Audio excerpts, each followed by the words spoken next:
Hello, my dear sleepy listener. Welcome to Sleepy Crown, where history's quiet tales gently carry you into dreamland. Tonight, we embark on a peaceful journey through the extraordinary and haunting life of James VI and I, a monarch whose deep fascination with the supernatural world would forever transform both Scotland and England. From 1567 to 1625, we'll softly explore his tumultuous childhood. As an orphaned infant king who witnessed violence and betrayal from his earliest days, his terrifying encounter with mysterious storms at sea that first sparked his obsession with witchcraft, the infamous North Berwick trials that made him Europe's most notorious and feared royal witch hunter, his scholarly writing of the influential book Daemonologie, the great Scottish witch hunt of 1597 that saw hundreds accused and many executed, his journey to become King of England and the evolution of his thinking, and finally his transformation into a wiser, more cautious ruler whose hard-won experiences taught valuable lessons about power, fear, justice, and the dangerous consequences of unchecked royal authority. Before you drift away into peaceful slumber, please take a moment to like this video. And here's something I've noticed about our wonderful Sleepy Crown family. You're all so beautifully shy when it comes to leaving comments. Don't worry, I completely understand. There's something so cozy and intimate about just listening quietly in the darkness of your bedroom. But if you feel like sharing a gentle thought about royal power and its abuses, childhood trauma and how it shapes us, the dangers of paranoia and fear, or even just saying a quiet hello from wherever you're listening tonight around the world, I'd absolutely love to hear from you. Your shy whispers in the comments section always bring such warmth to my heart, and I know many of you prefer to just listen silently, which is perfectly wonderful too. Sometimes the most meaningful connections happen in comfortable silence. And of course, please subscribe to keep these soothing historical tales coming your way. We have so many more peaceful stories to explore together, so cozy up under your favorite blanket. Adjust your pillows just right, close your eyes, and let these gentle whispers from Renaissance Scotland and early Stuart England carry you into the deepest, most restful sleep. If you're new here, welcome to our peaceful corner of history, where even the darkest tales are told with gentleness and care. Sweet dreams, dear listener. James, later known as King James VI of Scotland and James I of England, began life as one of history's most unfortunate royal children, born into a world of violence, betrayal, and supernatural fear that would forever shape his understanding of power and paranoia. On the 19th day of June in the year 1566, as the Scottish summer sun cast long shadows across the ancient stones of Edinburgh Castle, a child was born who would one day become Europe's most fervent royal witch hunter. The baby's cries echoed through the castle corridors where his mother, Mary, Queen of Scots, lay recovering from a difficult birth, while his father, Lord Darnley, prowled the halls with the restless energy of a man who had already sealed his own violent fate. The infant prince entered a kingdom in turmoil. Scotland in 1566 was a land divided between Catholic and Protestant, between French and English influence, between the old feudal ways and the new religious reforms that swept across Europe like wildfire. The very stones of Edinburgh Castle seemed to whisper of conspiracy and murder, for this was a place where kings and queens were made and unmade with terrifying regularity. Young James would never know the comfort of a stable childhood home. His father, the handsome but weak Lord Darnley, had already begun the plotting that would lead to his own murder just 8 months after his son's birth. In the cold February night of 1567, Darnley met his end at Kirkhoe Field in Edinburgh, his body found strangled in a garden far from the explosion that had destroyed the house where he was staying. The baby James, not yet 1 year old, became heir to a throne stained with his father's blood. But the violence was far from over. Mary, Queen of Scots, beautiful and passionate, made the fatal error of marrying James Hepburn, Earl of Bothwell, the very man suspected of murdering her husband. The Scottish nobles, already suspicious of their Catholic queen, rose in rebellion.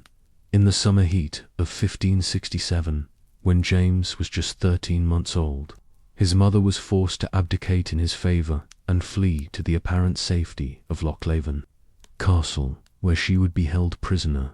The coronation of King James VI took place on a warm July day in 1567 at the Church of the Holy Rood in Stirling. The infant king, dressed in miniature royal robes, was too young to understand the weight of the crown placed upon his tiny head. The ceremony was conducted by Adam Bothwell, Bishop of Orkney, while the great reformer John Knox preached a sermon that the baby would not remember, but whose Protestant fervour would shape every day of his future reign. As the ceremony concluded, and the nobles swore their oaths of allegiance to their infant monarch, none could have imagined that this child would grow to become a man obsessed with hunting witches, a scholar king who would personally supervise the torture of women accused of consorting with the devil, and a ruler whose supernatural fears would spread from the misty highlands of Scotland to the corridors of power in England. The baby king was taken to Stirling Castle, that great fortress perched on its volcanic rock, where he would be raised, not by loving parents, but by a succession of regents and tutors. The Earl and Countess of Mar became his guardians, charged with keeping the infant monarch safe in the heavily fortified castle that had sheltered Scottish royalty for centuries. The castle's thick walls and watchful guards provided physical protection, but they could not shield young James from the emotional turmoil of a childhood without parents. The first regent, James Stuart, Earl of Moray, was the young king's illegitimate uncle, a man of stern Protestant principles who had helped orchestrate Mary's downfall. Moray ruled Scotland with an iron hand, crushing Mary's remaining supporters and establishing that Protestant settlement that would define Scottish religious life for generations to come. But regencies in 16th century Scotland were dangerous. Positions and Moray's enemies were numerous and determined. On a cold January day in 1570, as Regent Moray rode through the streets of Linlithgow, a shot rang out from an upper window. James Hamilton of Bothwell House, a supporter of the deposed Queen Mary, had taken his revenge. Moray fell from his horse, mortally wounded, dying in the arms of his attendants, while the 3-year-old King James played innocently in the nurseries of Stirling Castle, unaware that yet another father figure had been torn from his life. The second regent, Matthew Stewart, Earl of Lennox, was James's paternal grandfather, a man already aged and worn by decades of Scottish political intrigue.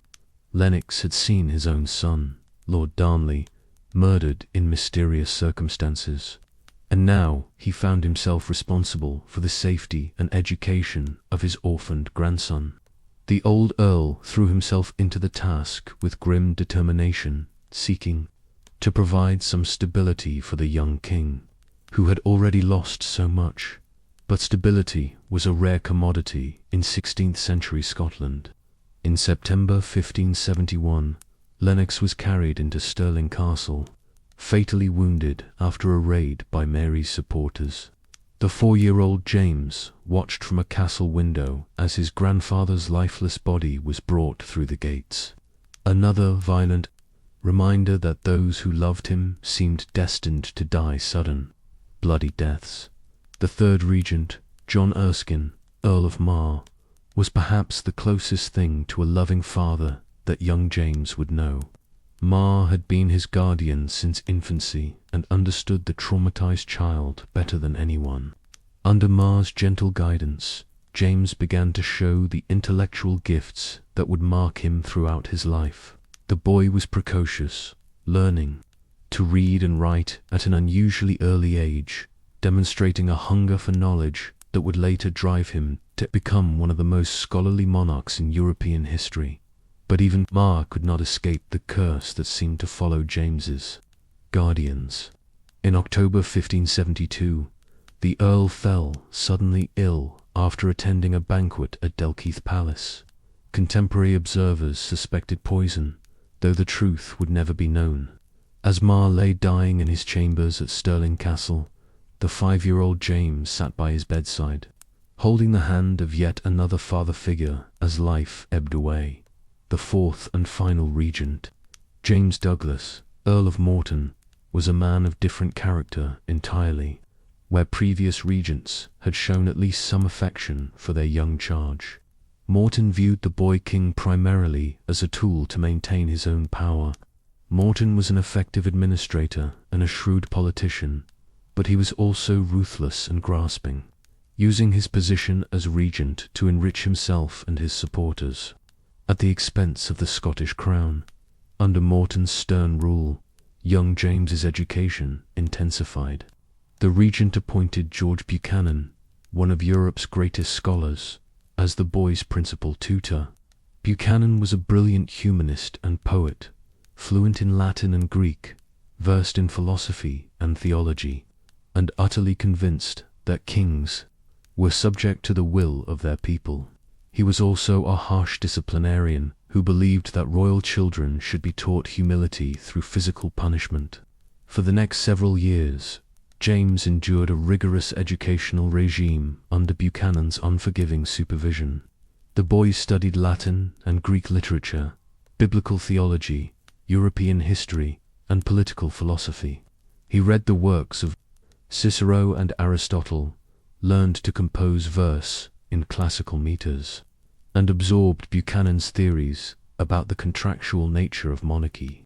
But along with knowledge came pain, for Buchanan believed that kings should be beaten like common schoolboys to prevent them from developing the pride and arrogance that he considered the besetting sins of royalty. The psychological impact of these beatings on young James cannot be overstated. Here was a child who had lost both parents, watched for father figures die or disappear, and now found himself subjected to regular physical punishment by the very man entrusted with his education. The combination of abandonment, trauma, and abuse created in James a deep-seated need for control and an obsession with loyalty that would mark his entire reign. As James grew from child to adolescent, he began to display the complex personality that would characterize his adult life. He was brilliant but insecure, learned but superstitious, capable of great kindness but also of terrible cruelty.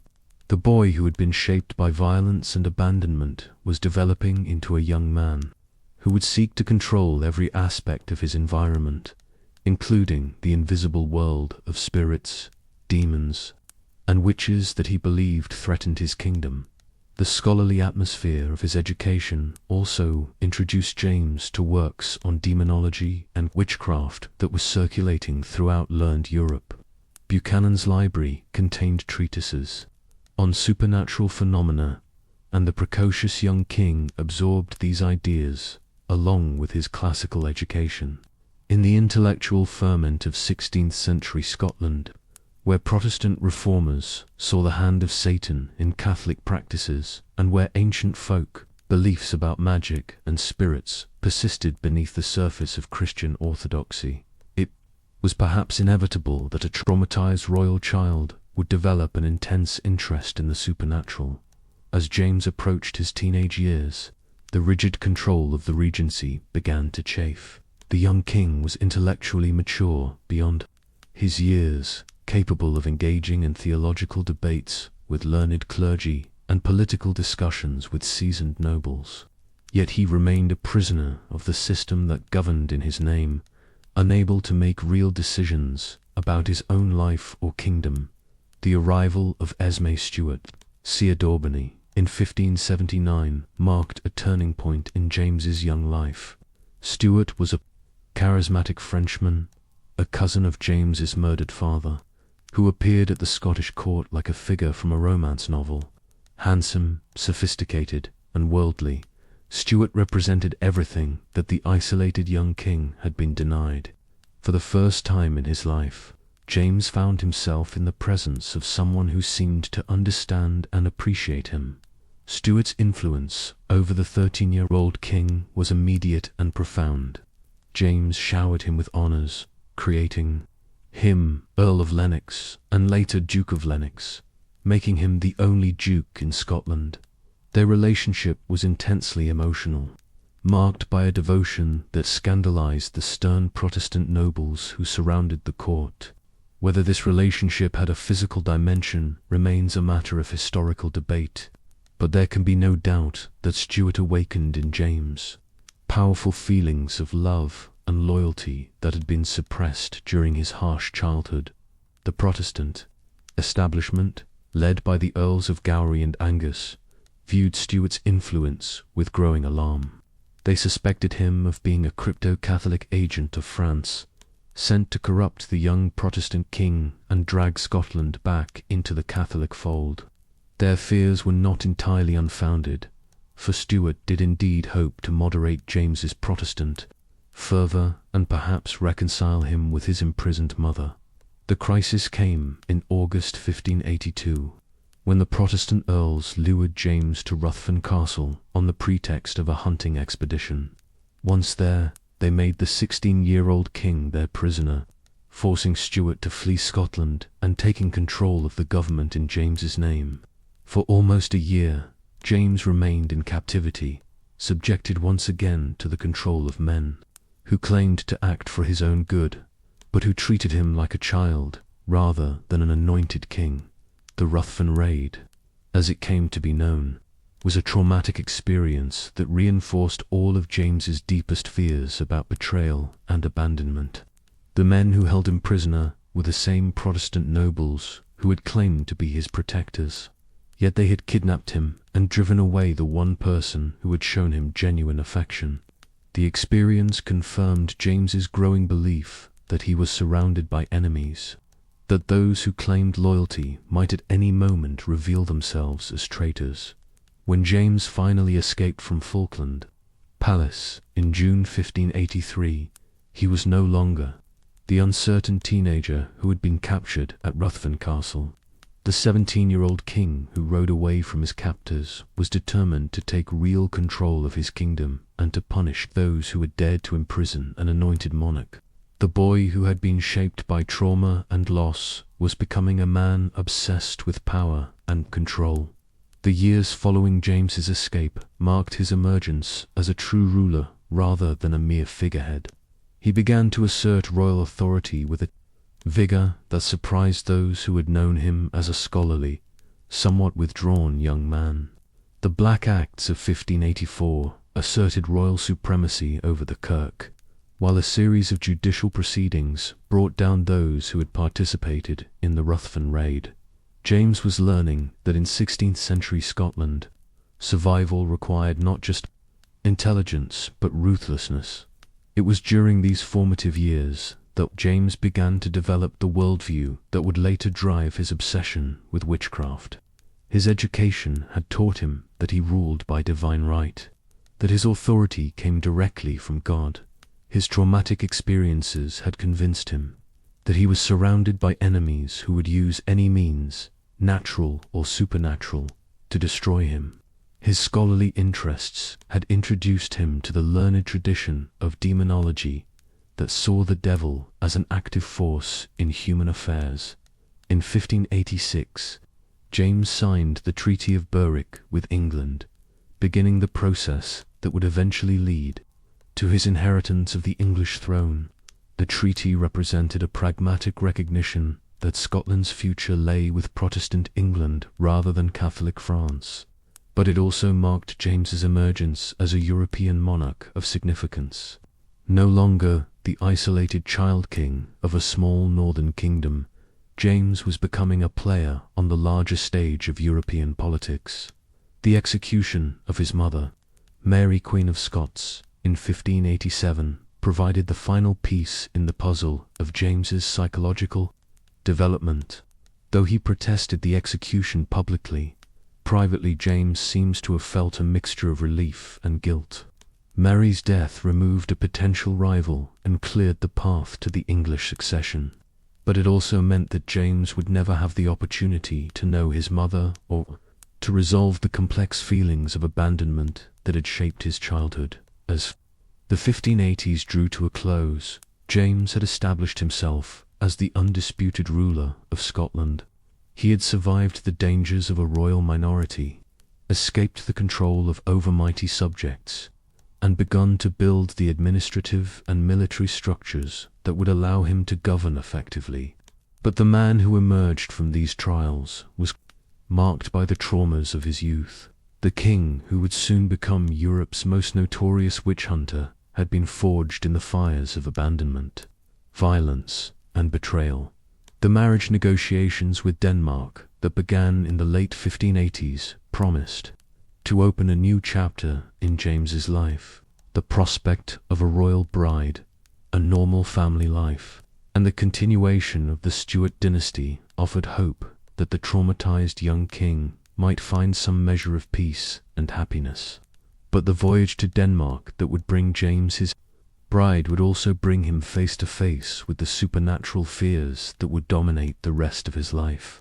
As 1589 dawned, James VI of Scotland stood on the threshold of his greatest adventure. The 22-year-old king was preparing to sail across the North Sea to claim his Danish bride, unaware that the storms he would encounter on that journey would awaken in him an obsession with witchcraft that would terrorize both Scotland and England for decades to come.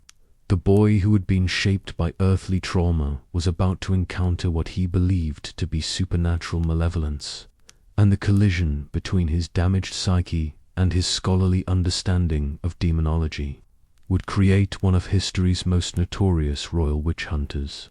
James, later known as the most fervent royal witch hunter in European history, would trace his obsession to a terrifying storm at sea in the autumn of 1589. When he became convinced that supernatural forces had been marshaled against him by enemies who commanded powers beyond the natural world. The journey to Denmark had begun with such promise. In the summer of 1589, as the Scottish countryside bloomed with heather and the long northern days stretched into evening twilight, King James VI prepared for the most romantic adventure of his young life. After years of diplomatic negotiations, he had secured the hand of Princess Anne of Denmark, a beautiful young woman just 14 years old, who would bring both a substantial dowry and valuable political alliance with one of Protestant Europe's most powerful kingdoms. The proxy marriage ceremony had already taken place in Copenhagen in August, with the Earl Marischal standing in for the absent Scottish king. Anne was now technically Queen of Scotland, though she had never set eyes on her husband and knew him only through the formal portraits and diplomatic correspondence that had passed between the two courts. The plan was simple. Anne would sail from Denmark to Scotland, where she would meet James and they would celebrate their union with appropriate royal ceremony. But as the autumn storms began to build across the North Sea, it became clear that the voyage would not be as straightforward as anyone had hoped. The Danish ships, carrying the young queen, encountered fierce winds and mountainous waves that drove them back to the Norwegian coast again and again. Each attempt to reach Scotland ended in failure, with the vessels battered by storms that seemed to come from nowhere and disappeared just as mysteriously. Word of these difficulties reached James at his court in Edinburgh, where he paced the corridors of Holyrood House Palace with growing agitation. His bride was so close, yet the natural world itself seemed to be conspiring to keep them apart. Reports from Danish sea captains spoke of winds that changed direction without warning, of waves that rose to impossible heights, and of weather patterns that defied all experience and prediction. It was then that James made the decision that would change the course of his life. Rather than wait for the storms to subside and for Anne to complete her journey, he would sail to Denmark himself and bring his bride home personally. It was an almost unprecedented decision for a reigning monarch to leave his kingdom on such a mission. But James was young, romantic, and determined to take control of his own destiny.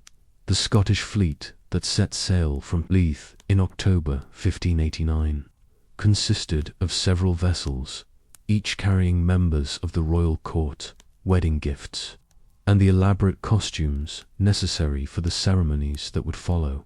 James himself sailed aboard the flagship, a sturdy vessel equipped with the finest navigational instruments and crewed by experienced seamen who had weathered North Sea storms before. At first, the voyage proceeded smoothly. The Scottish coast fell away behind them, and the ships made good progress across the relatively calm waters of the Firth of Forth. James stood on deck, breathing the salt air and watching the seabirds wheel overhead, excited by the prospect of meeting his bride, and by the adventure of foreign travel. Few Scottish kings had ventured so far from their homeland, and James was keenly aware that he was embarking on a journey that would be remembered in the annals of Scottish history. But as they moved into the deeper waters of the North Sea, the weather began to change. The wind picked up, driving spray across the decks and forcing the crew to reef the sails.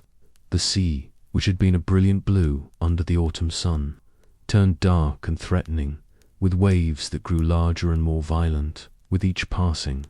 Our James had never experienced anything like the storm that struck the Scottish fleet in the middle of the North Sea. The waves rose like moving mountains, towering above the ships before crashing down with tremendous force.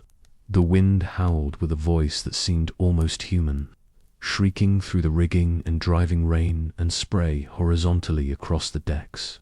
The ships pitched and rolled with such violence that even experienced sailors were thrown about like ragdolls. For hours, the fleet battled the storm, with captains and crews fighting to keep their vessels afloat and on course. James, soaked to the skin and pale with fear, clung to the ship's rail as the vessel rode up one mountainous wave after another, each time seeming on the verge of capsizing, before somehow righting itself and struggling forward. It was during the height of this terrifying experience that James first began to suspect that the storm was not entirely natural. There was something about the way the wind changed direction, about the patterns of the waves, about the very quality of the darkness that descended upon them, that seemed deliberate and malevolent. This was not simply bad weather. This was an attack. The scholarly king, educated in the latest theories about supernatural phenomena, began to consider the possibility that the storm had been raised by witchcraft. He had read the continental treatises on Daemonologie, knew the stories of witches who could command the winds and waves, and was familiar with the traditional belief that certain individuals possessed the power to influence natural forces through their pacts with the devil. As the storm finally began to subside and the battered Scottish fleet limped toward the Danish coast, James's mind was already racing with questions and suspicions. Who would have the motive to attack him with supernatural means? Who possessed the knowledge and power necessary to raise such a storm? And most importantly, how many other enemies might be using similar methods against him without his knowledge? The reunion with Anne in Oslo was everything that James had hoped for. The young Danish princess was indeed beautiful, with golden hair and bright blue eyes that sparkled with intelligence and humor. Despite the language barriers and the formal constraints of royal courtship, the couple seems to have developed a genuine affection for each other during their time together in Denmark and Norway. But even as James enjoyed the festivities surrounding his marriage, his mind kept returning to the storm and its possible supernatural origins. Denmark was a country where witch hunts had been conducted with systematic efficiency, where learned men had developed sophisticated theories about demonic magic, and where the reality of supernatural malevolence was accepted as established fact. During his stay in Denmark, James had the opportunity to meet with scholars and legal experts who specialized in witchcraft cases. He attended trials, examined evidence, and learned about the methods used to identify and prosecute witches. The Danes had developed techniques for extracting confessions, for identifying the devil's mark on a suspect's body, and for protecting communities from supernatural attack. This exposure to European witch-hunting practices provided James with a theoretical framework for understanding what he believed had happened during the storm. The seemingly random violence of nature could be explained as the deliberate action of human agents working in league with supernatural forces. The king, who had been terrified by his helplessness in the face of the storm, found comfort in the idea that there were methods for identifying and punishing those responsible. The return voyage to Scotland in the spring of 1590 was mercifully calm, but James's mind was far from peaceful. He had become convinced that the earlier storm was indeed the work of witches, and he was determined to identify and punish those responsible. The romantic adventure that had begun with such joy was ending with the birth of an obsession that would define the rest of his reign. Back in Scotland, James began to investigate the circumstances surrounding the storm with the thoroughness of a scholar and the determination of a man seeking revenge. He consulted with learned clergy, examined historical records of similar incidents, and began to develop a network of informants who could help him identify potential witches in his kingdom. It was during this period of investigation that James's attention was drawn to a strange case that had begun to unfold in the small town of Tranent, not far from Edinburgh. A local official named David Seaton had become suspicious of his servant, a young woman named Gillis Duncan, whose behavior had recently become most unusual. Gillis Duncan had always been known for her healing abilities. When neighbors fell ill or suffered injuries, they often came to her for help, and she seemed to possess an almost miraculous power to ease pain and cure ailments that baffled more conventional practitioners. Her reputation for healing had spread throughout the area, and even wealthy families would sometimes send for her when their own physicians failed. But David Seaton had begun to notice disturbing patterns in his servant's behavior.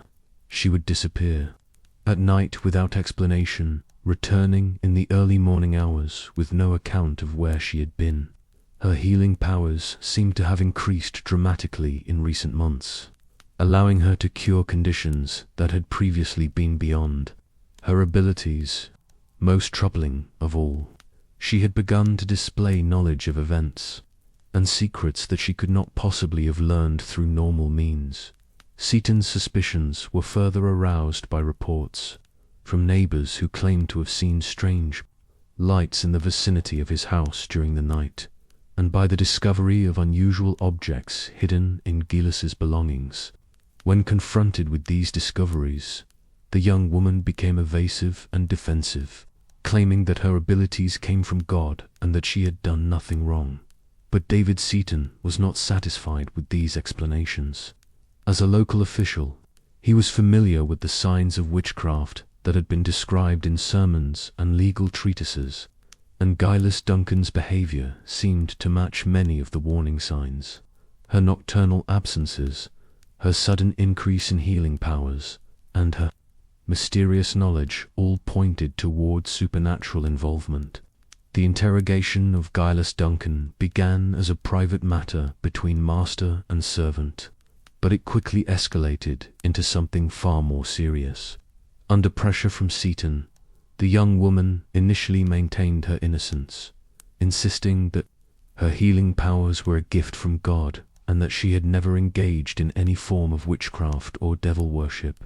But Seaton was persistent, and he had methods for extracting the truth. The techniques that had been developed in continental Europe for dealing with suspected witches were beginning to find their way into Scottish practice, and Seaton was not hesitant to employ them. Sleep deprivation, physical discomfort, and psychological pressure were all brought to bear on the frightened young woman. The transformation of Gillis Duncan from confident healer to terrified confessor was gradual but inexorable. As the days of interrogation continued, her resistance began to crumble. The combination of physical exhaustion, psychological pressure, and genuine fear of the consequences if she continued to maintain her innocence eventually broke down her defenses. When Gillis Duncan finally confessed, her admissions exceeded even Seaton's expectations. She claimed that her healing powers indeed came from the devil, that she had attended nocturnal gatherings of witches, and that she had participated in magical rituals designed to harm specific individuals. Most shocking of all, she implicated a number of other local women in these supernatural activities. The names that Gillis Duncan provided under interrogation included some of the most respectable women in the area. Agnes Sampson, a well-known midwife and healer from nearby Haddington, was among those accused, as were several other women who had reputations for wisdom and healing ability. The suggestion that such respected members of the community could be involved in witchcraft sent shockwaves through the local area, but the most explosive revelation came when Gillis Duncan claimed that the witches had been working against the king himself. According to her confession, the group had attempted to use their supernatural powers to sink James's ship during his voyage to Denmark, and they continued to plot against the royal family through various magical means. When word of these accusations reached King James, his reaction was immediate and intense. Here, finally, was confirmation of what he had suspected since the terrifying storm in the North Sea.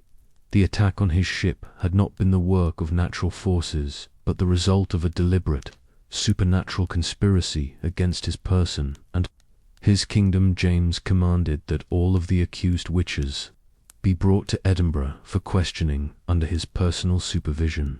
This was an almost unprecedented step for a monarch to take, but James was determined to get to the bottom of what he now saw as a threat to the very foundation of his rule. The most significant of the accused was Agnes Sampson, an elderly woman whose reputation as a midwife and healer had made her one of the most trusted figures in her community. For decades, she had assisted at births, tended the sick, and provided the kind of medical care that was often the only help available to ordinary people. Her knowledge of herbs and healing techniques was extensive, and she was widely regarded as a wise woman whose abilities bordered on the miraculous. But when Agnes Sampson was brought before the king, she found herself facing accusations that her healing powers came not from natural knowledge, but from a pact with the devil. The interrogation that followed would become one of the most famous witch trials in Scottish history, setting precedents for the systematic persecution of alleged witches that would continue for generations. James personally oversaw Agnes Sampson's examination, applying the techniques he had learned during his stay in Denmark. The elderly woman was subjected to sleep deprivation, kept awake for days while being questioned about her activities and associations. She was searched for the devil's mark, a supposedly insensitive spot on the body that was believed to be the sign of a supernatural pact. The process of breaking down Agnes Sampson's resistance was methodical and relentless. James, drawing on his scholarly knowledge of demonology and his practical experience of continental witch-hunting methods, supervised every aspect of the interrogation. He was present when she was examined for physical evidence of witchcraft, when she was questioned about her healing practices, and when she was confronted with the accusations made by Gillis Duncan. Under this intense pressure, Agnes Sampson eventually began to confess, but her admissions went far beyond anything that James had expected. According to her testimony, she had indeed made a pact with the devil, and she had used her supernatural powers for a variety of malevolent purposes. Most significantly, she confirmed that the witches had attempted to kill the king through magical means. That the details of Agnes Sampson's confession read like something from a nightmare. She claimed that the witches had sailed to sea in sieves, commanded storms through magical rituals, and conspired with the devil himself to bring down the Scottish monarchy. She described nocturnal gatherings where the accused women met with Satan in North Berwick churchyard, performing blasphemous ceremonies and plotting against their enemies. But the most chilling moment came when Agnes Sampson proved her supernatural knowledge by recounting to James the private conversations he had held with his bride during their wedding night in Denmark. The words she spoke were so accurate, so detailed, and so private that James became convinced that only supernatural means could have allowed her to learn them.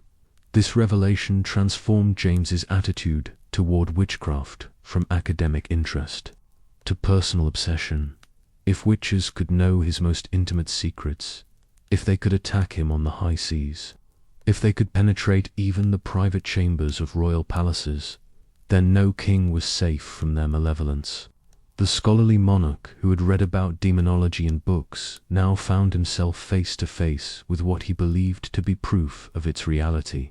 The trials that followed, Agnes Sampson's confession expanded to include dozens of other accused witches. Each new arrest led to fresh accusations, as suspects under interrogation named additional conspirators in an ever-widening web of supposed supernatural conspiracy. The techniques that James had learned in Denmark were applied with systematic thoroughness, and the Scottish legal system began to develop its own expertise in witch hunting. One of the most notorious cases was that of Dr. John Fian, a schoolmaster from Saltpans, who was accused of being the leader of the North Berwick witches.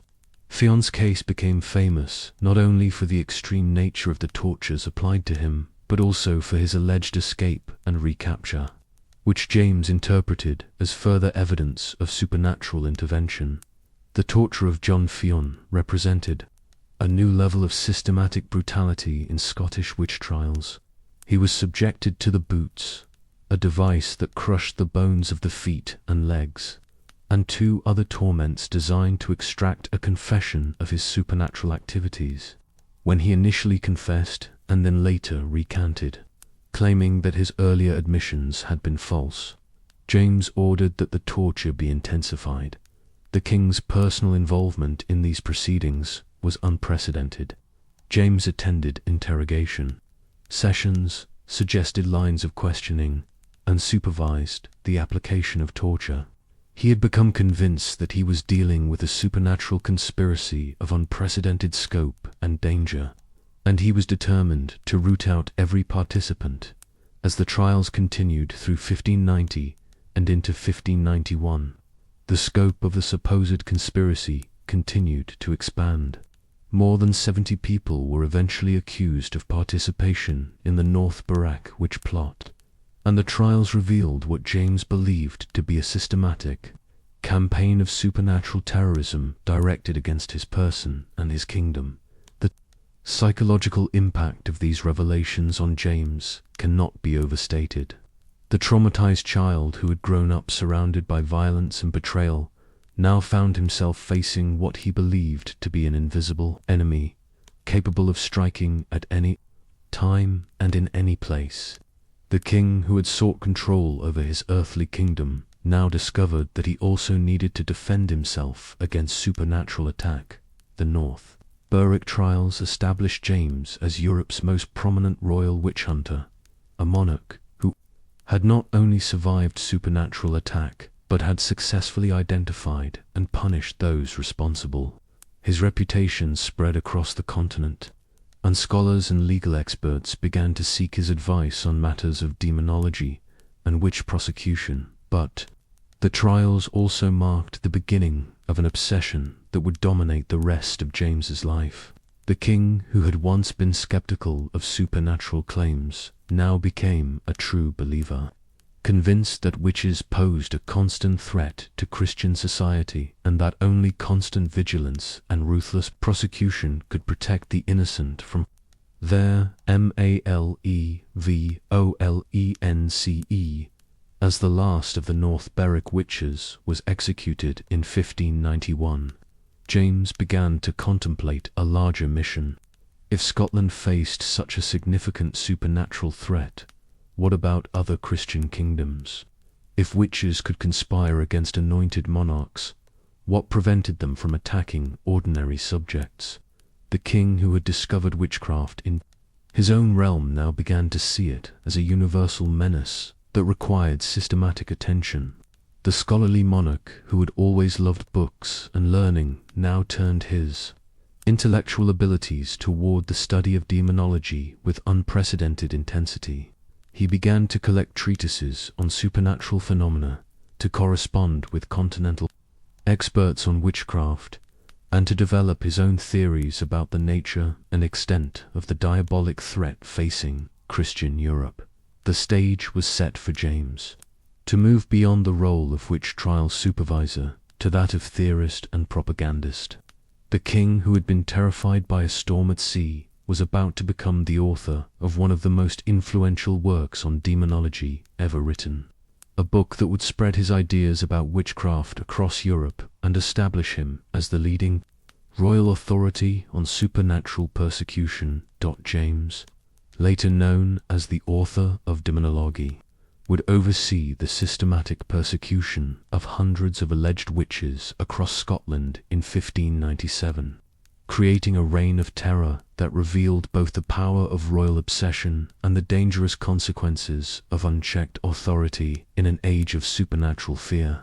The years following the North Berwick trials had transformed King James from a victim of supposed supernatural attack into Europe's most scholarly authority on demonology. The traumatic experiences of 1590 and 1591 had convinced him that witchcraft represented an existential threat not only to his own person, but to the very fabric of Christian society. Now, in the quiet hours of his study at Holyrood House Palace, he set about creating a work that would systematize his understanding of this invisible war between good and evil. By candlelight in the royal chambers, James labored over the manuscript that would become his masterwork on demonology. The king who had once been terrified by storms at sea now wielded his pen like a weapon against the forces of darkness, crafting arguments that drew upon biblical scholarship, classical learning, and his own harrowing personal experiences with supernatural persecution. The work that emerged from these scholarly efforts was titled Daemonologie, published in Edinburgh in 1597. Written in the form of a dialogue between two learned men, Philomathus and Episman, the book presented James's theories about the nature of witchcraft, the methods used by devils to corrupt human souls, and the proper responses that Christian rulers should make to supernatural threats. In the pages of Daemonologie, James revealed the depth of his obsession with the invisible world of spirits and demons. He argued that witches were not merely misguided individuals practicing folk magic, but active agents of Satan engaged in a cosmic war against God and his anointed representatives on earth. The book presented witchcraft as a form of treason, not only against human authority, but against divine order itself. The scholarly king drew upon an impressive array of sources to support his arguments. Biblical passages were cited to prove that witchcraft was real and dangerous. Classical authors were quoted to demonstrate that supernatural phenomena had been recognized throughout history, and contemporary legal treatises were referenced to show that other Christian kingdoms had already developed systematic responses to the diabolic threat. But perhaps most compelling were the personal experiences that James wove throughout his theoretical framework. The storm that had nearly killed him during his voyage to Denmark was presented as proof that witches could indeed command natural forces. The intimate knowledge displayed by Agnes Sampson during her confession was offered as evidence that supernatural powers could penetrate the most private spaces.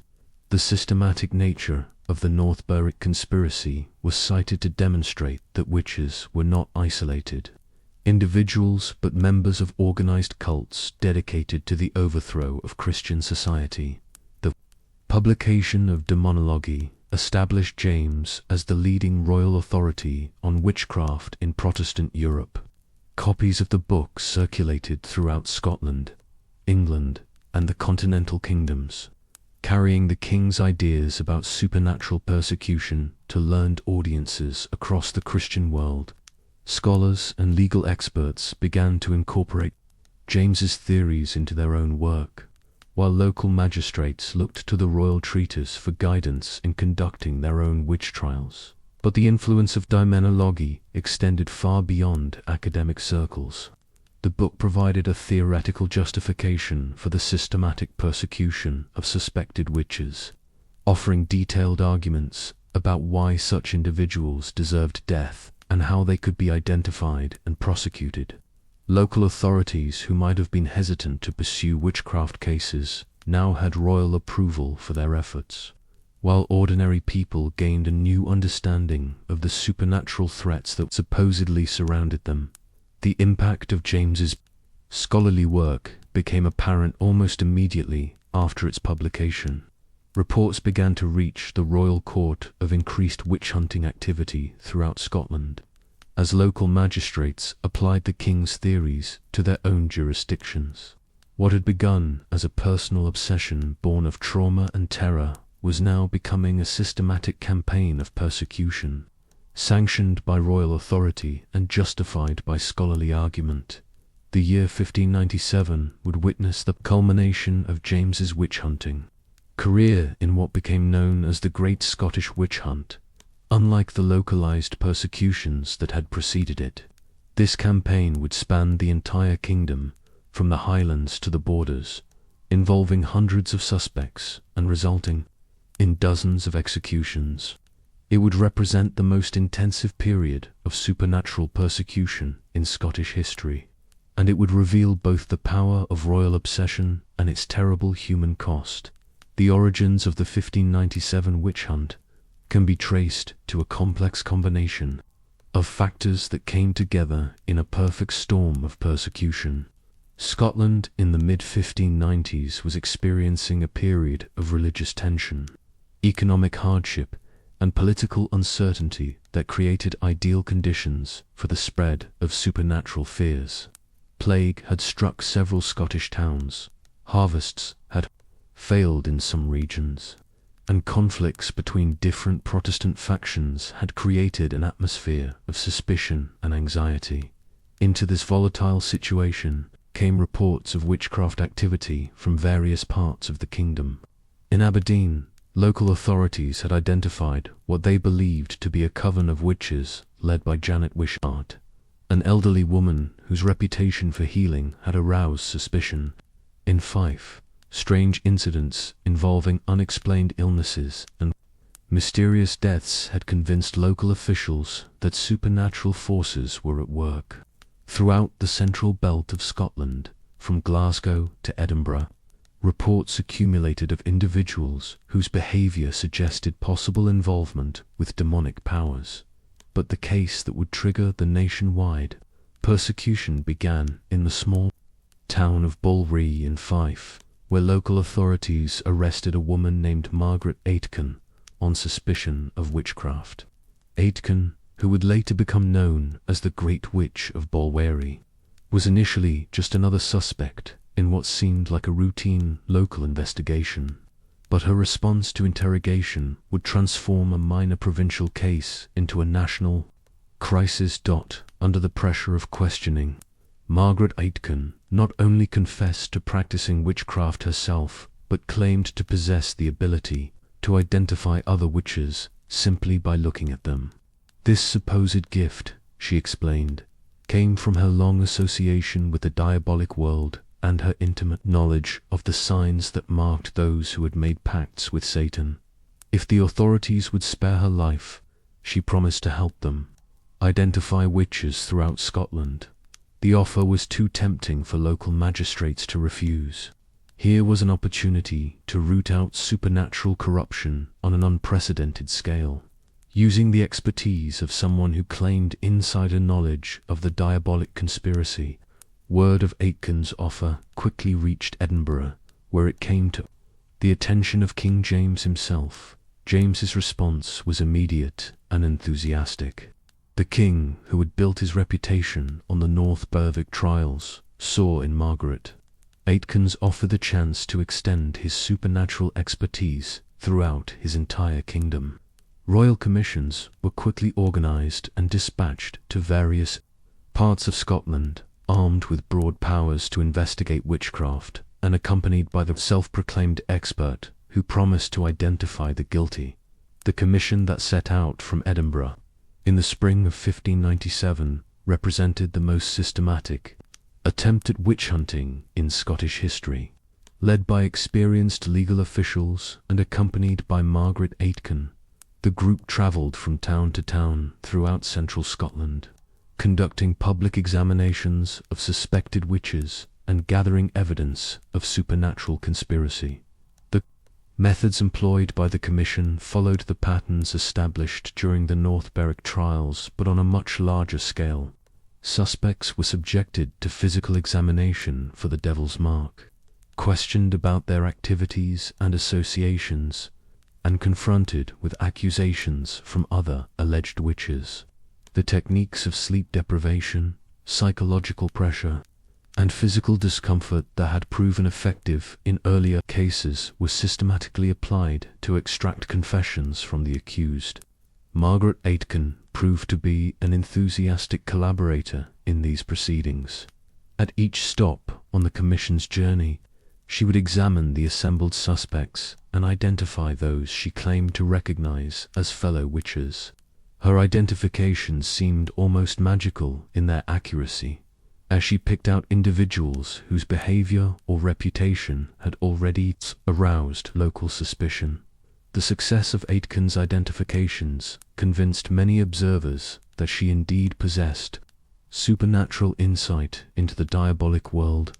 Local magistrates who had been skeptical of witchcraft accusations found themselves converts to the cause as they witnessed what appeared to be proof of an extensive supernatural conspiracy.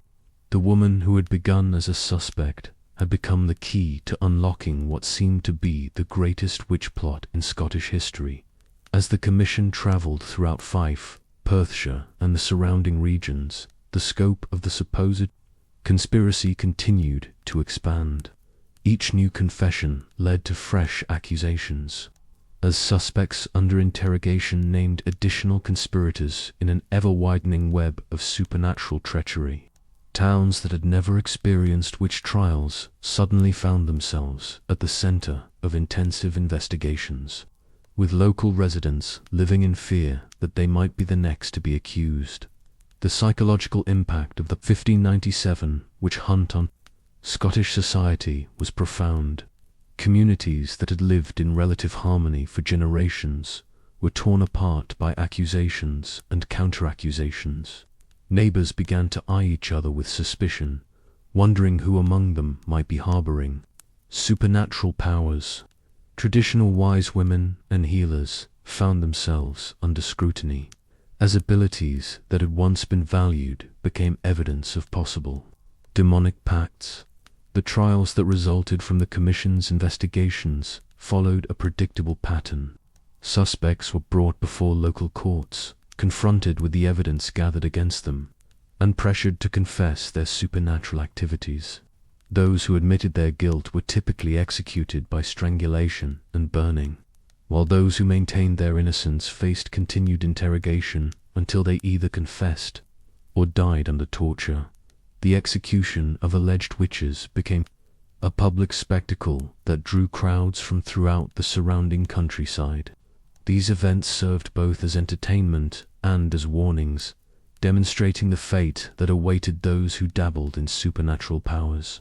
The burning pyres that lit up Scottish towns during the summer of 1597 were intended to purify the community of diabolic corruption and to deter others from following the path of supernatural rebellion. But as the Commission continued its work and the number of executions mounted, some observers began to question the reliability of Margaret Aitken's identifications. The woman who had seemed so confident in her ability to recognize fellow witches occasionally made mistakes, identifying the same individuals as both guilty and innocent, depending on the circumstances of the examination. The first serious doubts about Aitken's credibility arose when she failed to identify known suspects who were presented to her in disguise, while simultaneously pointing out as witches individuals who had already been cleared of suspicion by previous investigations. These errors might have been dismissed as isolated incidents, but they began to form a pattern that suggested Aitken was not the supernatural expert she claimed to be. The crisis of confidence in Margaret Aitken reached its peak in August 1597, when she was confronted with a group of suspects she had previously identified as witches, but who were now presented to her without her knowledge of their previous status. To the horror of the commissioners, Aitken declared these individuals to be innocent, directly contradicting her earlier testimony and calling into question the entire foundation of the investigation. The revelation that Margaret Aitken was an unreliable witness sent shockwaves through the Scottish legal establishment. If her identifications were false, then dozens of innocent people had been executed based on the testimony of a fraud. The commission that had begun with such confidence in its mission now found itself facing the possibility that it had become an instrument of judicial murder rather than supernatural justice.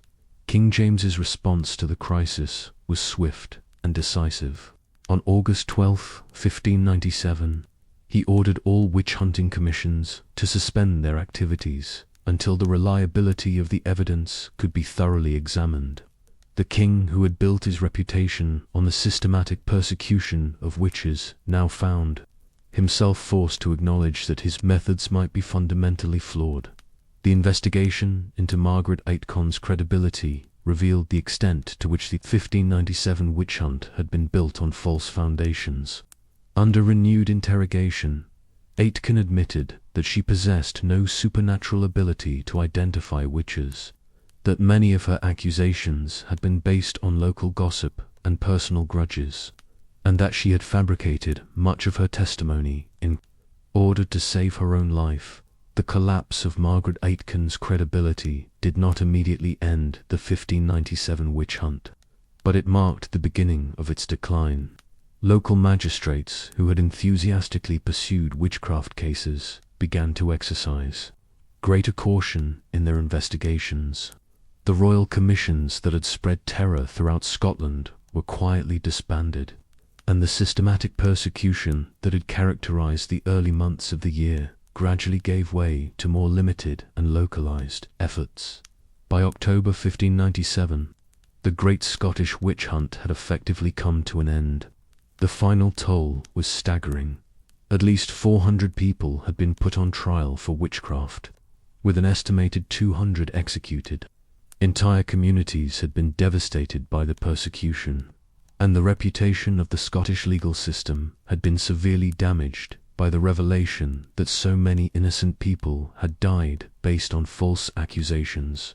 For King James, the collapse of the 1597 witch hunt represented a profound personal and intellectual crisis. The scholarly monarch, who had built his reputation on his expertise in demonology, now found himself confronting the possibility that his theories had led to the deaths of innocent people.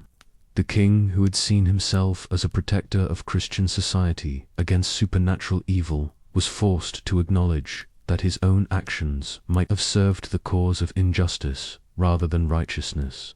The psychological impact of this realization on James was significant.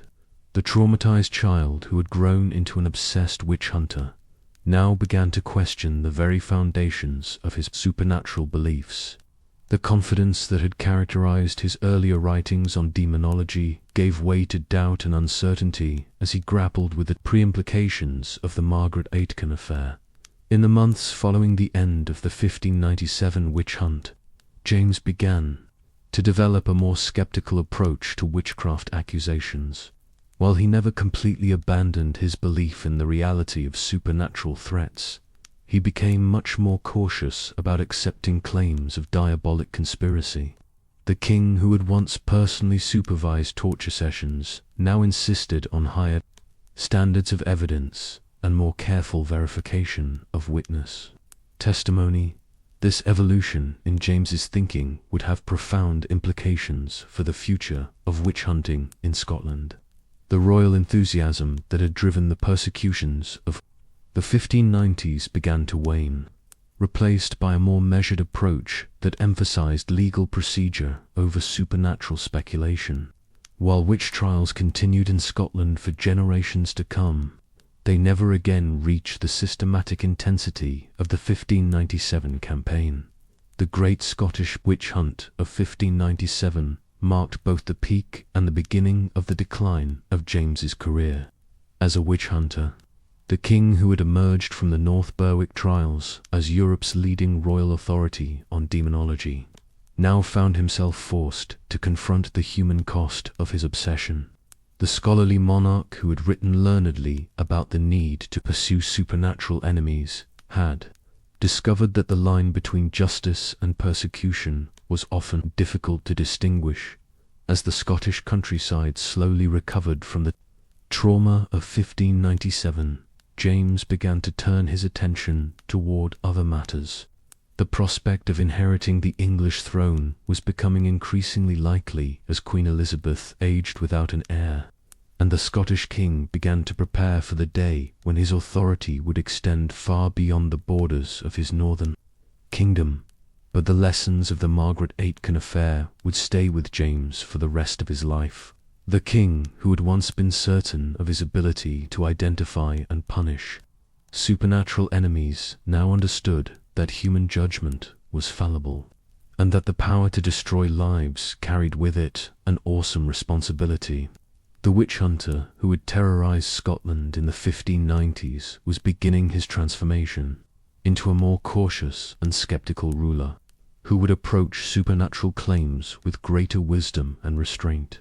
The stage was now set for James's greatest adventure, the inheritance of the English throne and the challenge of ruling a kingdom that had its own traditions, laws, and attitudes toward witchcraft.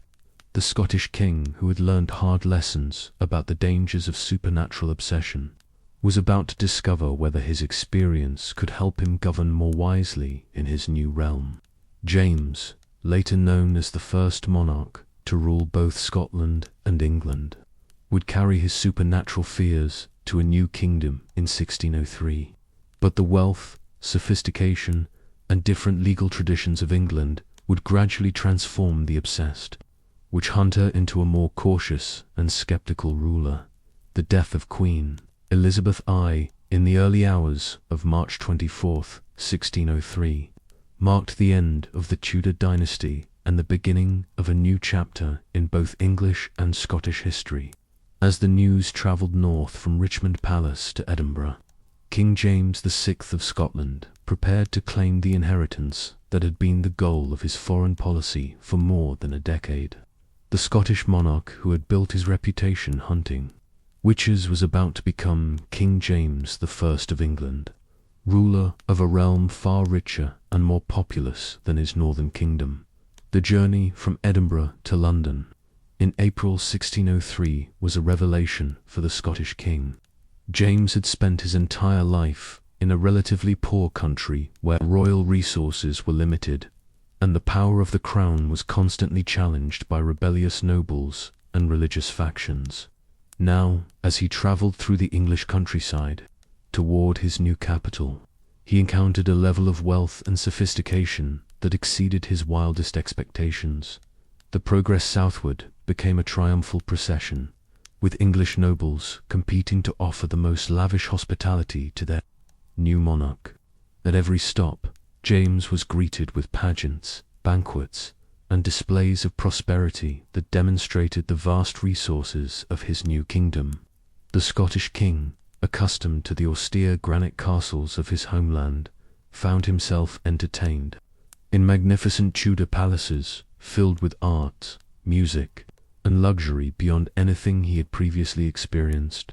Perhaps most impressive of all was the quality of the English legal and administrative system, where Scotland relied on a relatively primitive judicial structure that often depended on local magnates and clan loyalties. England had developed sophisticated courts, staffed by professional lawyers and judges.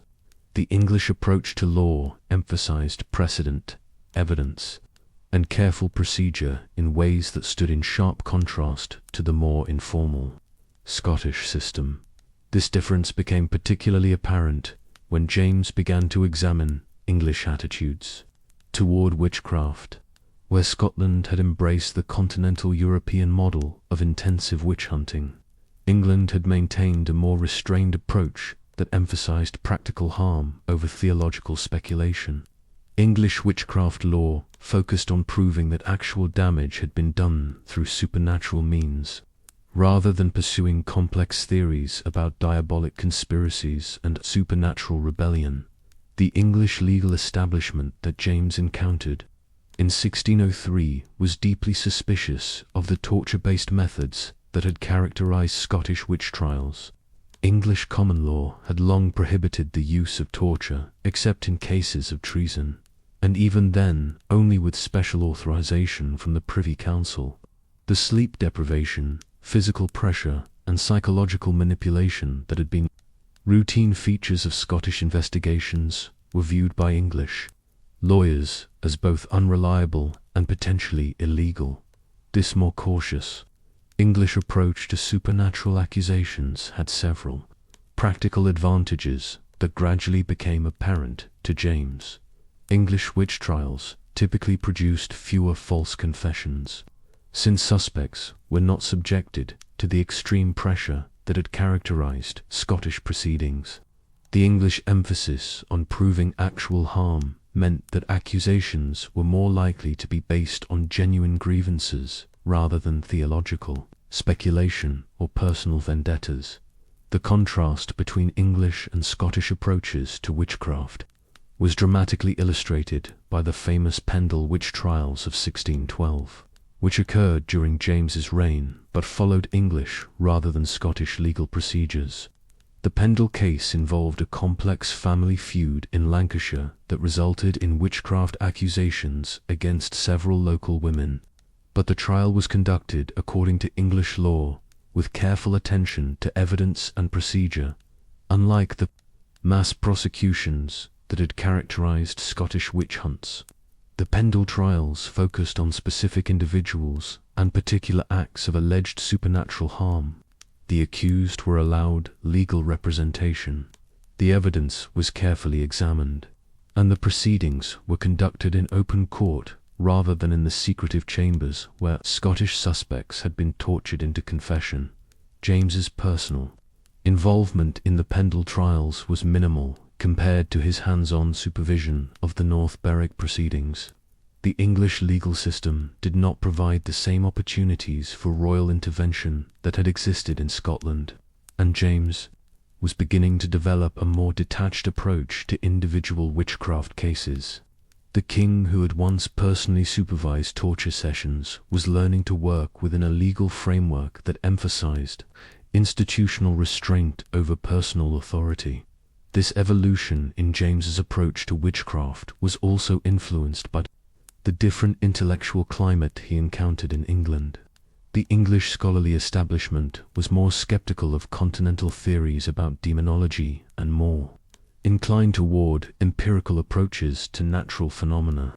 English universities had developed strong traditions in mathematics, astronomy, and natural philosophy that emphasized observation and evidence over theological speculation. The influence of figures like Francis Bacon, who emphasized method and careful observation of natural phenomena, began to affect James's own intellectual development. The king, who had once written confidently about supernatural forces, found himself exposed to new ways of thinking about causation and evidence that challenged some of his earlier assumptions. Perhaps most importantly, James's experience of governing England taught him valuable lessons about the relationship between royal authority and public opinion. The English Parliament was far more powerful than its Scottish counterpart, and English society was more literate and politically aware than the population James had ruled in Scotland. The king, who had been able to impose his supernatural obsessions on Scottish society found that English opinion required more careful management. The Gunpowder Plot of 1605 provided a crucial test of James's evolving approach to conspiracy and persecution. When Guy Fawkes and his fellow conspirators were discovered attempting to blow up Parliament, James's response revealed how much his thinking had changed since the 1590s. Rather than seeing the plot as evidence of supernatural conspiracy, James treated it as a purely political matter to be handled through conventional legal channels.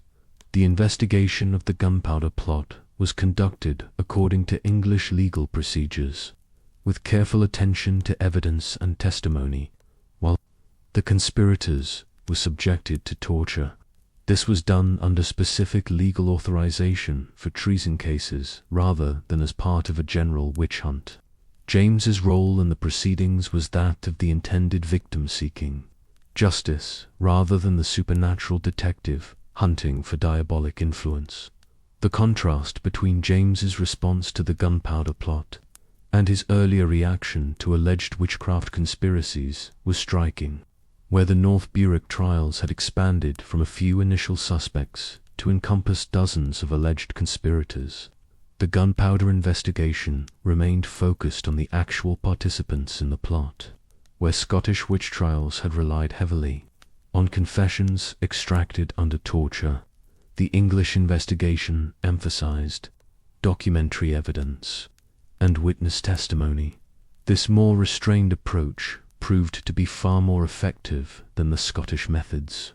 The gunpowder conspirators were quickly identified, their plot was thoroughly understood, and justice was administered without the kind of collateral damage that had characterized the Scottish witch hunts. James began to appreciate the advantages of working within established legal frameworks rather than allowing personal obsessions to drive policy. The king's changing attitude toward witchcraft became apparent in his response to individual cases that arose during his English reign. Where he had once eagerly involved himself in supernatural investigations, James now maintained a more detached stance that emphasized proper legal procedure over personal intervention. Letters from this period show him advising local magistrates to be cautious in accepting witchcraft accusations and to ensure that proper evidence was available before proceeding with prosecutions. One particularly revealing incident occurred in 1616, when James was presented with a supposed case of demonic possession involving a young woman who claimed to be tormented by evil spirits.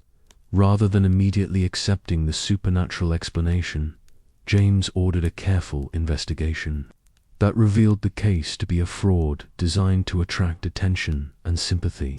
The king, who had once been easily convinced of supernatural influence, now demonstrated a healthy skepticism toward extraordinary claims. This growing skepticism was reflected in James's correspondence with his son Henry, in which he warned the young prince to be wary of accepting accusations of witchcraft without careful examination of the evidence.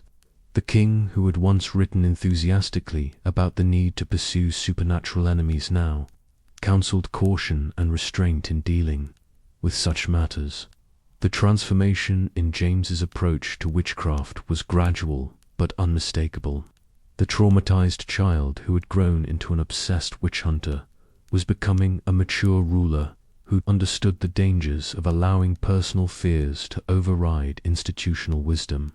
The scholarly king, who had once seen supernatural conspiracy everywhere, was learning to distinguish between genuine threats and imaginary dangers.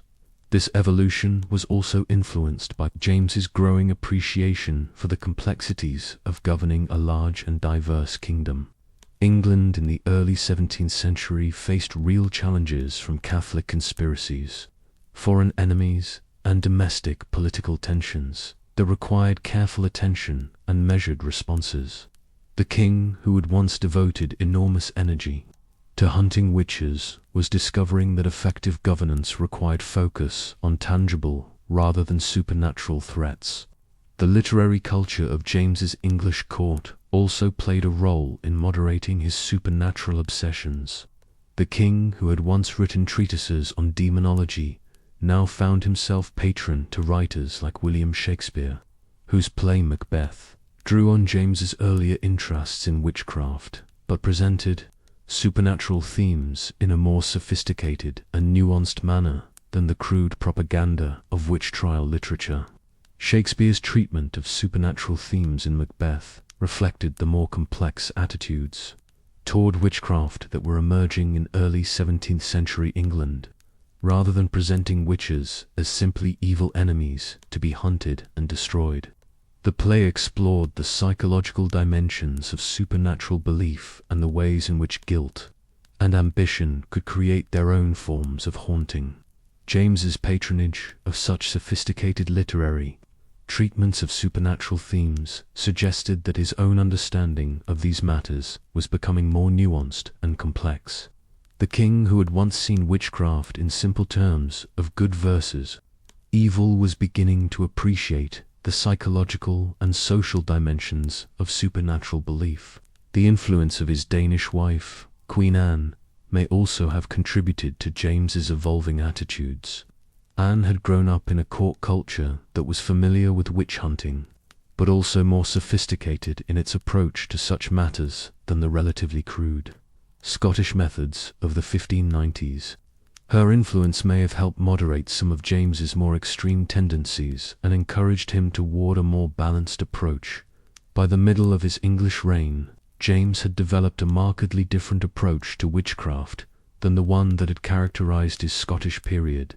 While he never completely abandoned his belief in the reality of supernatural threats, he became much more careful about accepting specific accusations and much more insistent on proper legal procedures in handling such cases.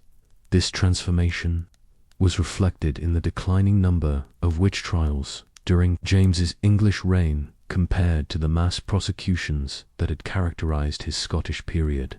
While witchcraft cases continued to occur, they were handled through normal legal channels rather than special royal commissions, and the kinds of systematic persecution that had terrorized Scotland in the 1590s did not recur in England. The king, who had once been Europe's most notorious royal witch hunter, was becoming a model of judicial restraint and legal wisdom. The traumatized child who had grown into an obsessed persecutor was learning to channel his intellectual gifts toward more constructive purposes than hunting supernatural enemies. As James entered the final phase of his reign, he could look back on his earlier witch-hunting career with a mixture of pride and regret. He remained convinced that he had been right to take supernatural threats seriously, but he had learned painful lessons about the dangers of allowing personal obsessions to override legal wisdom and institutional restraint. The stage was now set for James's legacy to be evaluated not just in terms of his supernatural obsessions, but in the broader context of his achievements as a ruler who had successfully united two kingdoms and established new standards for legal and administrative governance.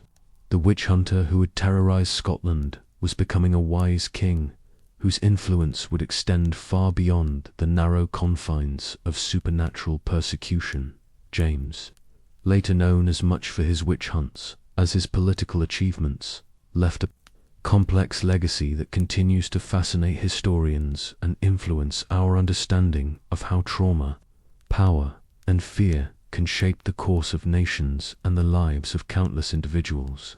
As King James I of England lay dying at Theobald's house in Hertfordshire in March 1625, the man who had once been Europe's most fervent royal witch hunter could look back on a reign that had fundamentally transformed both Scotland and England. The traumatized child who had grown into an obsessed persecutor had evolved into a scholarly monarch whose influence extended far beyond the supernatural fears that had marked his early career. The immediate aftermath of James's death revealed the extent to which his witch-hunting legacy had already begun to fade into historical memory. His son and successor, Charles I, showed little interest in pursuing supernatural persecution with anything approaching his father's intensity. While witch trials continued in both Scotland and England during Charles's reign, they lacked the royal patronage and systematic organization that had characterized James's campaigns of the 1590s. This shift in royal attitude reflected broader changes in European intellectual culture that had been gathering momentum throughout James's later years. The scientific revolution that was transforming European understanding of natural phenomena was gradually undermining the theoretical foundations of witch hunting. Scholars and natural philosophers were developing new explanations for events that had previously been attributed to supernatural intervention. The legacy of James's witch-hunting career was most immediately apparent in the legal and administrative systems he had helped to create. The techniques for investigating supernatural accusations that had been developed during the Scottish witch hunts became part of the standard repertoire of local magistrates throughout the British Isles. The procedures for examining suspects, gathering evidence, and conducting trials that James had systematized continued to influence witch trials for generations after his death. But perhaps more significantly, the eventual recognition that many of James's victims had been innocent helped to establish new standards for legal evidence and judicial procedure. The Margaret Aitken affair and similar cases had demonstrated the dangers of relying on unreliable witnesses and coerced confessions. Legal reformers throughout Europe began to cite the Scottish experience as evidence of the need for higher standards of proof in criminal proceedings.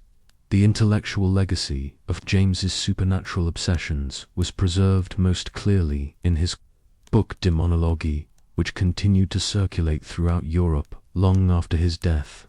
The treatise became a standard reference work for scholars interested in demonology and supernatural phenomena, influencing generations of writers and thinkers who grappled with questions about the relationship between the natural and supernatural worlds. William Shakespeare's tragedy, Macbeth, written during James's reign and clearly influenced by the king's interests in witchcraft, became perhaps the most enduring cultural monument to the royal witch hunter's obsessions. The play's sophisticated treatment of supernatural themes reflected the evolution in James's own thinking, presenting witchcraft not as a simple matter of good versus evil, but as a complex psychological and moral phenomenon. The three witches who appear in Macbeth's opening scenes were clearly inspired by the North Berwick trials and James's other witch-hunting experiences. Shakespeare's decision to include these supernatural figures in a play designed to appeal to the new king demonstrated the extent to which James's reputation as a witch hunter had become part of his public persona. Yet the playwright's nuanced treatment of supernatural themes also reflected the more sophisticated understanding of these matters that James had developed during his later years. The influence of James's witch-hunting career extended far beyond the realm of high literature and scholarly discourse. Folk memories of the Scottish witch hunts persisted in oral tradition for centuries, creating a rich body of stories and legends that preserved the terror and trauma of the 1590s persecution. Ballads and folk tales told of innocent women burned at the stake, of communities torn apart by false accusations, and of the dangers that arose when royal power was exercised without restraint. These popular memories of James's witch hunts served as warnings about the abuse of authority and the importance of protecting the innocent from persecution. The stories that were passed down through generations of Scottish families emphasized the human cost of supernatural obsession and the need for skepticism in the face of extraordinary claims. The legal innovations that emerged from James's witch-hunting experiences also had lasting implications for the development of criminal law throughout the English-speaking world. The recognition that torture could produce false confessions contributed to the gradual abandonment of physical coercion in criminal investigations. The understanding that witness testimony could be unreliable led to higher standards for corroborating evidence. The realization that mass hysteria could distort judgment encouraged more careful procedures for handling cases involving multiple accusations. These legal reforms were not immediately implemented, and witch trials continued in various forms throughout the 17th and into the 18th century. However, the Scottish experience under James had demonstrated the dangers of allowing supernatural fears to override legal wisdom, and this lesson gradually influenced legal practice throughout Europe and its colonies.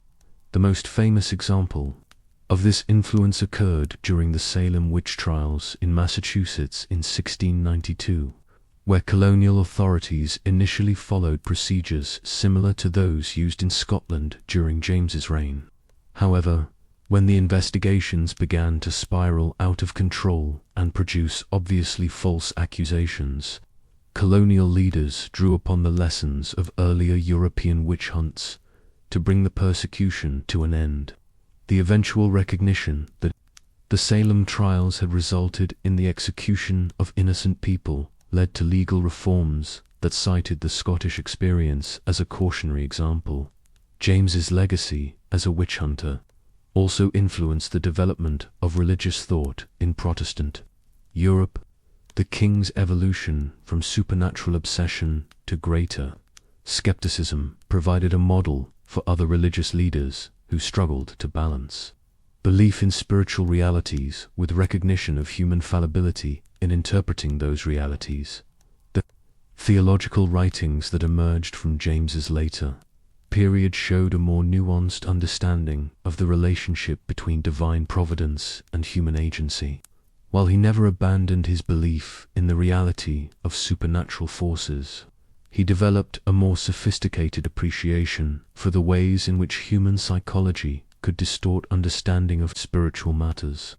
This theological legacy was particularly important in Scotland, where the Presbyterian Church had been deeply influenced by James's early enthusiasm for witch hunting.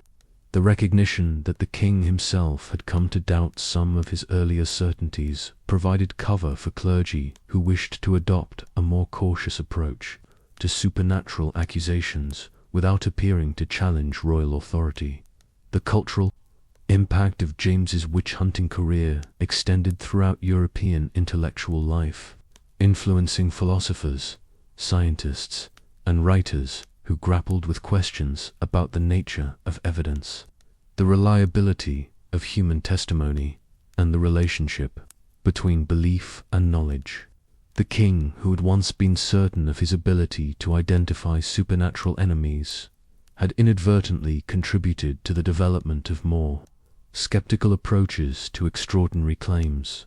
Francis Bacon, who served as Lord Chancellor during James's English reign, drew upon the lessons of the witch trials in developing his ideas about scientific method and empirical investigation. Bacon's emphasis on careful observation, systematic experimentation, and skeptical evaluation of evidence was partly inspired by his recognition that even learned men like James could be deceived by false testimony and unreliable witnesses. The scientific revolution that transformed European thought during the 17th century was, in part, a response to the kinds of intellectual errors that had characterized the witch-hunting era. Natural philosophers like Robert Boyle and Isaac Newton developed new methods for investigating natural phenomena that emphasized reproducible experiments and mathematical analysis, rather than reliance on traditional authorities or supernatural explanations. These scientific advances gradually undermine the intellectual foundations of witch hunting by providing natural explanations for phenomena that had previously been attributed to supernatural intervention. Weather patterns that had once been blamed on witches were understood through advances in meteorology. Diseases that had been attributed to magical curses were explained through developments in medical knowledge. Psychological conditions that had been interpreted as demonic possession were recognized as natural mental disorders. The decline of witch hunting in Europe during the late 17th and early 18th centuries was not solely due to these intellectual changes, but the new scientific worldview provided crucial support for those who questioned the reality of supernatural persecution. James's own evolution from credulous believer to skeptical observer reflected these broader intellectual trends and helped to legitimize more cautious approaches to extraordinary claims. The political legacy of James's witch-hunting career was equally significant. The king's eventual recognition that his supernatural obsessions had led to the persecution of innocent people provided important lessons about the limitations of royal authority and the need for institutional restraints on monarchical power. The English Parliament, which had been largely excluded from James's Scottish witch hunts, gradually asserted greater oversight of criminal justice matters during his English reign. The recognition that even well-intentioned monarchs could make serious errors in judgment contributed to the development of constitutional limitations on royal power that would eventually culminate in the English Civil War and the Glorious Revolution. The political philosophers who developed theories of limited government during the 17th century often cited the witch-hunting era as evidence of the dangers of unchecked authority. John Locke, whose ideas about religious toleration and governmental restraint influenced later democratic thought, drew upon the experience of religious persecution to argue for limitations on the power of rulers to impose their beliefs on their subjects. The memory of James's witch hunts also influenced colonial American attitudes toward religious persecution and governmental authority. The founders of the American Republic were familiar with the history of European witch hunting and saw it as a cautionary example of what could happen when religious zeal was combined with unlimited political power. The First Amendment to the United States Constitution, which prohibited the establishment of religion and guaranteed freedom of speech and conscience, was partly inspired by recognition that even well-meaning rulers could be led astray by religious obsessions. The separation of powers built into the American system of government reflected the understanding that concentrated authority could lead to the kinds of abuses that had characterized the witch-hunting era. James's personal legacy as a witch hunter remained controversial long after his death. Historians of the 18th and 19th centuries generally viewed his supernatural obsessions as embarrassing episodes that detracted from his otherwise significant achievements as a ruler and scholar. The king, who had successfully united Scotland and England, sponsored the translation of the Bible, and promoted learning and literature, was often portrayed as having been temporarily corrupted by the superstitious beliefs of his age. However, 20th and 21st century historians have developed a more nuanced understanding of James's witch-hunting career that recognizes the complex psychological and social factors that contributed to his obsessions. Modern scholars have emphasized the role of childhood trauma in shaping James's worldview, the influence of continental European ideas about demonology, and the political and religious tensions that made supernatural explanations seem plausible. To contemporary observers, this more sophisticated historical analysis has revealed that James's witch-hunting career cannot be dismissed simply as medieval superstition surviving into the early modern period. Instead, it represented a systematic attempt to apply scholarly learning and legal procedure to what was believed to be a genuine threat to social and political stability. The fact that this attempt ultimately failed and resulted in the persecution of innocent people does not diminish its historical significance as an example of how intelligent and well-intentioned people can be led astray by fear and misunderstanding. The psychological legacy of James's witch-hunting career has also influenced modern understanding of the relationship between trauma and authority. Contemporary psychologists and political scientists have drawn upon James's example to illustrate how childhood experiences of abandonment and abuse can shape adult attitudes toward power and control. The king, who grew up without stable parental figures and who witnessed the violent deaths of multiple father figures, developed an intense need to control his environment and eliminate potential threats. His obsession with hunting witches can be understood as an extreme manifestation of this psychological pattern, representing an attempt to gain mastery over invisible forces that he believed threatened his security. This psychological analysis has broader implications for understanding how personal trauma can influence political leadership. James's example illustrates how rulers who have experienced significant psychological damage may be prone to seeing threats where none exist and to responding to those perceived threats with excessive force. The recognition of these psychological patterns has informed modern approaches to political leadership and conflict resolution. Contemporary understanding of how trauma affects decision-making has led to greater awareness of the importance of institutional restraints on executive power and the need for multiple perspectives in addressing complex social problems. The cultural memory of James's witch hunts has also influenced popular understanding of the dangers of mass hysteria and social persecution.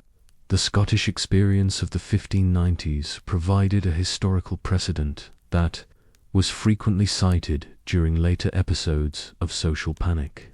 From the McCarthy era in the United States to more recent moral panics involving allegations of widespread abuse or conspiracy, the phrase witch hunt entered common usage as a metaphor for unjustified persecution based on unfounded accusations and insufficient evidence. This linguistic legacy of James's campaigns reflects the lasting recognition that the Scottish witch trials represented a cautionary example of how fear and suspicion could spiral out of control and destroy innocent lives. Modern civil rights advocates and defenders of due process have repeatedly drawn upon the historical example of witch hunting to illustrate the importance of maintaining high standards of evidence and protecting the rights of the accused. The recognition that even learned and well-intentioned authorities like James could be led astray by false accusations has reinforced contemporary commitments to legal safeguards and procedural protections. The educational legacy of James's witch hunting career has been equally significant. The study of the Scottish witch trials has become a standard component of courses on early modern European history, legal history, and the history of science. Students learn about the period not only as an example of past superstition, but as a case study in how social fears can override rational judgment and lead to tragic consequences. This educational use of James's example has helped to develop critical thinking skills and skeptical approaches to extraordinary claims. By studying how intelligent people in the past were deceived by false evidence and unreliable witnesses, students learn to apply similar skepticism to contemporary controversies and to resist the appeal of simple explanations for complex problems. The literary and artistic legacy of James's witch hunts has continued to evolve over the centuries since his death. Writers and artists have returned repeatedly to the themes of supernatural persecution and royal obsession, finding in James's story a rich source of material for exploring questions about power, justice, and human fallibility. Contemporary novels, plays, and films have drawn upon the historical record of James's witch hunts to create works that speak to modern concerns about government surveillance, religious extremism, and the abuse of authority. The king who once hunted witches has become a character in countless works of historical fiction that use his story to illuminate contemporary issues. These artistic treatments have helped to keep the memory of James's victims alive and to ensure that the lessons of the witch-hunting era continue to resonate with new generations. The women who died in the fires of 1590 Scotland have been memorialized in works that celebrate their courage and condemn the injustice they suffered. The international legacy of James's witch-hunting career extended far beyond the British Isles. The king's reputation as Europe's leading royal authority on demonology influenced witch-hunting practices throughout Protestant Europe and its colonies. Legal procedures developed in Scotland were adopted in other countries, while James's writings on supernatural persecution were translated into multiple languages and widely circulated. However, the eventual recognition that James's methods had produced false accusations and wrongful executions also contributed to international reforms in criminal justice. The Scottish experience became a cautionary example that influenced legal developments throughout the Western world, contributing to higher standards of evidence and greater protections for the accused. The modern legacy of James's witch hunts continues to evolve as new generations of scholars and citizens grapple with questions about authority, evidence, and justice. In an age of rapid technological change and global communication, the lessons learned from James's supernatural obsessions remain relevant to contemporary discussions about misinformation, conspiracy theories, and the abuse of power. The king, who once terrorized Scotland in pursuit of invisible enemies, has become a symbol of the dangers that arise when fear overrides reason and when authority is exercised without adequate restraints. His transformation from obsessed persecutor to wiser ruler provides hope that individuals and societies can learn from their mistakes and develop more just and rational approaches to complex problems. As we conclude this gentle journey through the life and legacy of James VI and I, we can see how the traumatized child who became a witch hunter ultimately evolved into a monarch whose experiences taught valuable lessons about the limits of human knowledge and the importance of institutional wisdom. The king who began his career convinced of his ability to identify supernatural enemies ended it with a deeper understanding of human fallibility and the need for caution in wielding power over others. The legacy of James's witch hunts serves as a permanent reminder that even the most learned and well-intentioned rulers can be led astray by fear and misunderstanding. The Scottish fires of the 1590s continue to cast their light across the centuries, illuminating the eternal human struggle between justice and persecution, wisdom and obsession, hope and fear. In the quiet hours when we contemplate the lessons of history, we can honor the memory of James's victims by committing ourselves to the values of skepticism, tolerance, and justice that their suffering helped to establish. The king who once hunted witches ultimately became a teacher whose story continues to instruct us about the proper use of power and the importance of protecting the innocent from the consequences of our fears. And so, as the candles of history flicker in the darkness of time, we remember James VI and I, not only as the witch hunter who terrorized Scotland, but as the complex human being whose journey from trauma to wisdom reflects our own ongoing struggle to build more just and rational societies. In the gentle embrace of sleep, may we carry forward the lessons of his story and work to ensure that such tragedies are never repeated. Sweet dreams, dear listener, and may your rest be peaceful and your awakening filled with wisdom and compassion for all who suffer in the darkness of fear and misunderstanding.